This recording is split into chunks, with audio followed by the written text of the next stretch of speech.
Hello मेरे प्यारे बच्चों। तो स्वागत है आप सभी प्यारे बच्चों का अपने परिवार स्टडी पावर क्लासेस पर। तो ऐसा भैया आज ये वीडियो आपके लिए काफ़ी ज़्यादा इंपॉर्टेंट है। इम्पॉर्टेंट उनके लिए है जिनका बोर्ड एग्जाम है, इम्पॉर्टेंट उनके लिए भी है जिनका अभी प्री बोर्ड नहीं हुआ है, और इम्पॉर्टेंट उनके लिए भी है जिनका प्री बोर्ड एग्जाम हो गया है। जिनका प्री बोर्ड एग्जाम हो गया है वो देखेंगे कि भाई हमारे सामने एक प्री बोर्ड का एग्जाम का ये पेपर है, हम लोग इसको सोल्यूशन करेंगे और आप लोग इसको देखेंगे। अगर आपका यही पेपर है तो आप देखिए कौन से प्रश्न आपने सही किए हैं या गलत। अगर आपका प्री बोर्ड ये नहीं हुआ है तो भैया ये वीडियो आप ज़रूर देख कर जाना, क्योंकि हो सकता है इन्हीं सारे प्रश्नों में से आपका प्री बोर्ड एग्जाम हो जाए। ठीक है। और जिनका नहीं है प्री बोर्ड, इनका हो चुका है, तो भैया आगे बोर्ड एग्जाम की तैयारी के लिए इन प्रश्नों को जरूर तैयार करें। ठीक है, चलिए देखते हैं। हमारे सामने प्री बोर्ड के एग्जाम का पेपर है 901 जो यहाँ पर 801 BAA ये सेट हमारे पास आया हुआ है। तो चलो इसका सोल्यूशन करते हैं और देखते हैं आपको कितने सवाल आते हैं। तो भाई देखो, सवालों की शुरुआत हमारे ऑब्जेक्टिव प्रश्न से होगी। कौन कौन से प्रश्न हमारे ऑब्जेक्टिव वाले जरा देखते जाना। और ये बोर्ड एग्जाम के लिए काफी ज्यादा इंपॉर्टेंट है, क्योंकि जो प्री बोर्ड एग्जाम में होते हैं ना, कई सारे प्रश्न वो हमें बोर्ड परीक्षा में देखने को मिल जाते हैं। ठीक है, सेम टू सेम। तो भाई तैयार जरूर करके जाना और अच्छे से पूरा वीडियो सोल्यूशन देखना। चलो, पहला प्रश्न क्या है देखिए, पुनर्नवा किस विधा की रचना है। अब ये क्वेश्चन मैंने आपको याद होगा कि कराया भी था। पुनर्नवा किस विधा की रचना है, तो भाई कहानी, उपन्यास, जीवनी या आत्मकथा। तो ये किसकी है, कौन सी विधा है, ये उपन्यास विधा की रचना है। और किसकी है, हजारी प्रसाद द्विवेदी जी की रचना है पुनर्नवा। इसको याद रखिएगा। फिर उसके बाद आषाढ़ का एक दिन, ये इसके लेखक कौन है, जैनेन्द्र कुमार हैं, अज्ञेय हैं, जयशंकर प्रसाद या मोहन राकेश। तो सही जवाब क्या है, ऑप्शन नंबर डी है, यहाँ ऑप्शन नंबर बी है। ठीक, तो मोहन राकेश की रचना है आषाढ़ का एक दिन। क्लियर है। तीसरा प्रश्न देखिए, शुक्लयुग को काव्य के क्षेत्र में किस नाम से जाना जाता है। अब शुक्लयुग का नाम, शुक्लयुग किसके नाम पर पड़ा था, आचार्य रामचंद्र शुक्ल जी के नाम पर पड़ा। और यहाँ सवाल ये पूछा गया कि काव्य के क्षेत्र में इसको किस युग के नाम से हम जानते हैं। तो मैंने आपको कई बार बताया है कि शुक्ल युग का नाम छायावाद युग भी है, प्रसाद युग भी है, इसको हम प्रेमचंद्र युग के भी नाम से जानते हैं, है ना। तो काव्य के क्षेत्र में इसको हम छायावाद युग के नाम से जानते हैं। फिर चौथा नंबर देखिए, सारे प्रश्नों को देखना कितना आप सही कर रहे हो, अच्छे से देख के जाना। देखा है, हंस पत्रिका का संपादन किसने किया। मैंने आपको बताया था मर्यादा और हंस दोनों पत्रिका का नाम आपको याद कराया था। बोलो याद कराया था कि नहीं। तो मर्यादा और हंस दोनों किसकी है, मुंशी प्रेमचंद्र की है। यानी कि मैम इसका सी वाला ऑप्शन बिल्कुल करेक्ट हो जाएगा, राइट। फिर देखो पांचवा प्रश्न, विश्रामपुर का संत के लेखक कौन है। ये वाला प्रश्न भी मैंने आपको कराया है।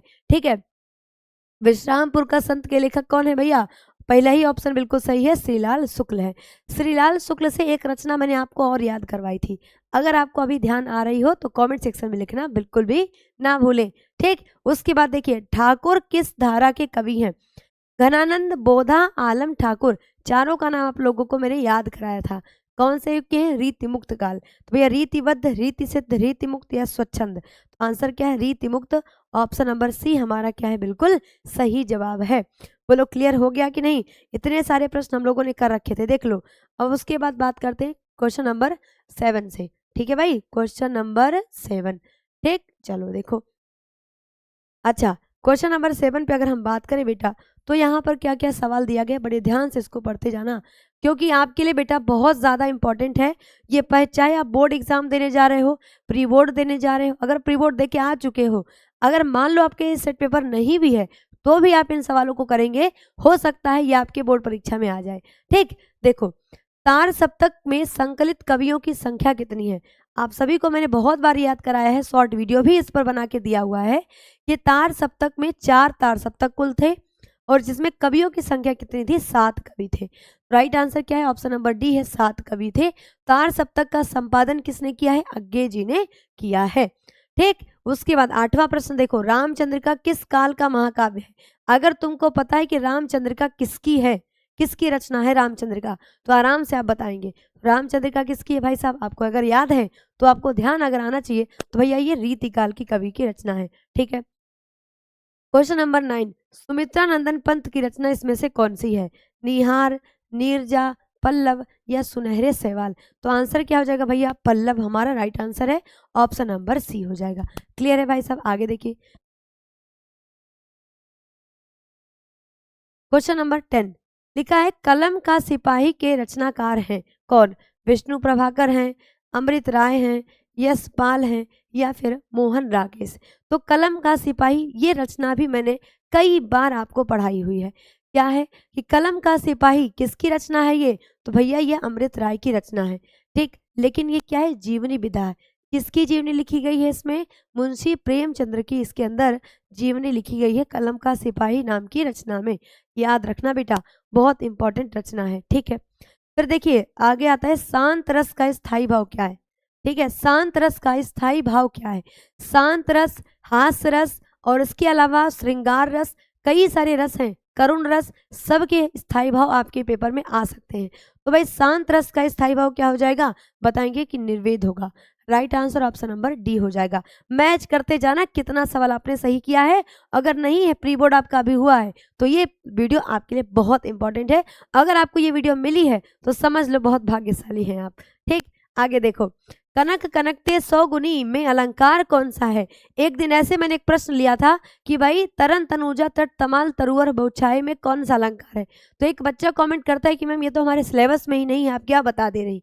तो अब कोई बताए कि भैया ये भी तो सिलेबस में नहीं है, यमक अलंकार भी तो नहीं है, पर फिर भी सवाल बना। तो याद रखना, एडवांस तैयारी करिए। जरूरी नहीं है कि जितना है उतने के अकॉर्डिंग पढ़ते रहो, एक्स्ट्रा भी चीजें पढ़ते रहो, सवाल बन जाता है। ठीक है, तो भाई कनक कनकते 100 गुनी में कौन सा अलंकार है? भैया यमक अलंकार है। राइट आंसर क्या है? ऑप्शन नंबर सी वाला बिल्कुल सही जवाब हमारा हो जाएगा। मैच करते जाना भाई साहब, कितना आंसर आपने करेक्ट किया है। ठीक, चलो 12 के बाद देखते क्वेश्चन नंबर 13 हमारा कौन सा है क्वेश्चन है। सवाल में क्या दिया गया है, सवाल जरा ध्यान से पढ़िएगा। क्वेश्चन दिया गया हमारे सामने, भैया देखो क्वेश्चन क्या है कि 13 नंबर, दोहा छंद का उल्टा क्या होता है? तो ये सवाल तो मैंने न जाने कितनी बार कराया है। दोहा का उल्टा सोरठा, दोहा का उल्टा सोरठा। ऑप्शन नंबर ए हमारा बिल्कुल सही जवाब है। पर्यावरण में किस उपसर्ग का प्रयोग है? ये वाला क्वेश्चन भी जिस दिन प्री बोर्ड था ना, सुबह वाली व्याकरण की क्लास में मैंने आपको ये क्वेश्चन कराया था। परिधन आवरण, परिधन आवरण, तो भैया परि कहाँ लिखा है? ये देखो डी, परिधन आवरण, ये कराया था ना आपको। परिधन आवरण से याद रखना है, परि उपसर्ग है इसके अंदर। बोलो क्लियर है, समझ गए? आगे बढ़ते हैं, नेक्स्ट करते हैं। अगला जो सवाल हमारे सामने है क्वेश्चन नंबर 15, धुआं का तत्सम शब्द क्या है? तत्सम तद्भव क्या होते हैं? तत्सम माने होता है संस्कृत के शब्द, तद्भव माने हिंदी के शब्द। तो धुआं का तत्सम क्या है, यानी संस्कृत क्या? धुआं नहीं, धूम्र, धूम्र या धूम। आंसर क्या है? ऑप्शन नंबर बी धूम्र। पंचतंत्र में कौन सा समास है? जब भी अंक आ जाए, संख्या आ जाए गणित का, तो कौन सा समास हो जाता है? बताओ, द्विगु समास। राइट आंसर क्या है भैया? आंसर ऑप्शन नंबर बी हो जाएगा। पंचतंत्र माने 5 तंत्रों का समूह। ठीक, बड़ाई में कौन सा प्रत्यय लगा है? तो भैया आई प्रत्यय है। ऑप्शन नंबर सी हमारा राइट आंसर है। निम्न में कौन सा पर्याय नहीं है? पर्याय का मतलब पर्यायवाची नहीं है, मतलब 3 ऑप्शन एक जैसे हैं, एक ऑप्शन अलग है। देखो, शशि लिखा है, शशि माने क्या होता है? चंद्रमा होता है, याद रखना। दिनकर माने क्या होता है? सूर्य होता है। सुधाकर माने क्या होता है? ये भी चंद्रमा है। ठीक है, और फिर क्या? निशाकर, निशाकर माने भी चंद्रमा है। तो अब बताओ भैया कौन सा नहीं है इसमें? तो भैया 3 एक जैसे हैं, सूर्य नहीं है। तो राइट आंसर क्या है? ऑप्शन नंबर बी वाला है।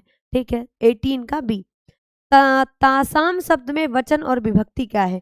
षष्ठी विभक्ति बहुवचन है, षष्ठी विभक्ति एक वचन है, सप्तमी विभक्ति द्विवचन है, चतुर्थी विभक्ति एक वचन है। भैया ठीक है, तो आपको क्या बताना है इसका आंसर? तो भैया तासाम शब्द में कौन सी विभक्ति है, ये आप लोग मुझे कमेंट सेक्शन में करके बताएंगे। ठीक है भाई, नहीं अगर बता पाओगे तो कोई बात नहीं, हम आपको बता देंगे। ठीक है, फिर देखो लास्ट नंबर क्वेश्चन कि जिन शब्दों के स्वरूप में कोई परिवर्तन नहीं होता वे शब्द क्या कहलाते हैं? भैया वे शब्द अव्यय कहलाते हैं। ठीक है, क्या कहलाते हैं? अव्यय कहलाते हैं। बोलो क्लियर हो गया कि नहीं? अरे बताओ भैया क्लियर हो गया कि नहीं हो गया? तो ये सारे प्रश्न हम लोग कर लिए। अब आते हैं वर्णनात्मक प्रश्न पे। ठीक है, वर्णनात्मक प्रश्न में देखिए क्या क्या आया है, ध्यान से देखना भैया, समझ गए ना? तो एक एक प्रश्न देखो आपके लिए इंपॉर्टेंट है। वर्णनात्मक प्रश्नों की लिस्ट अगर हम देखें, तो अगर आप ध्यान से देखेंगे तो वही सब कुछ है जो मैंने आपको करवा रखा है। ध्यान से पढ़ो भैया, गद्यांश देखो क्या लिखा है। हम लोग कच्ची मिट्टी की मूर्ति के समान है, जिसे जो जिस रूप का चाहे वैसा ही बनावे, उस रूप का करे, चाहे राक्षस बनावे चाहे देवता। ऐसे लोगों का साथ करना हमारे लिए बुरा है। आया समझ में? समझ गए ना? कौन सा चैप्टर है ये? मित्रता वाला चैप्टर है, समझ गए ना। तो रामचंद्र शुक्ल का है, बोलो कराया था कि नहीं गद्यांश, अच्छे से देख लेना भाई। आगे देखो, ठीक भाई, फिर से अगर किसी दिन होगा तो हम दोबारा से फिर से करा देंगे, ठीक है। फिर आगे देखो, ईर्ष्या मनुष्य का चारित्रिक दोष ही नहीं प्रत्युत इससे मनुष्य के आनंद में भी बाधा पड़ती है। ईर्ष्या तू न गई मेरे मन से, ये वाला गद्यांश भी जब मैंने महत्वपूर्ण गद्यांश वाला वीडियो बनाया था, लाइव पढ़ाया था, 20 गद्य कराए थे, उसमें ये वाला था। अब जिसने जिसने वाली क्लास पढ़ी थी सब बड़े अच्छे से आप कर रहे, इसीलिए कहते हैं रेगुलर अटेंडेंस लगाया करो क्लास में और सब्सक्राइब कर लीजिएगा, ठीक है। ऐसे बोर्ड परीक्षा में भी आपको सवाल देखने को मिलेगा। चलो फिर पद्य की बात करते हैं। देखो पद्य में अब देखना कितना सवाल फंसता है। ऊधो मोहि ब्रज विसरत नाही, वृंदावन गोकुल वन उपवन सघन कुंज की छाही। बोलो याद आया कि नहीं, ये वाला भी कराया गया था ना आपको पद्य में, महत्वपूर्ण पद्य वाली क्लास में। बोलो ठीक है। अगला देखो, तो भैया ये पद्यांश के शीर्षक, कवि का नाम, रेखांकित अंश की व्याख्या, श्री कृष्ण को ब्रज की कौन सी बातें विस्मृत नहीं होती।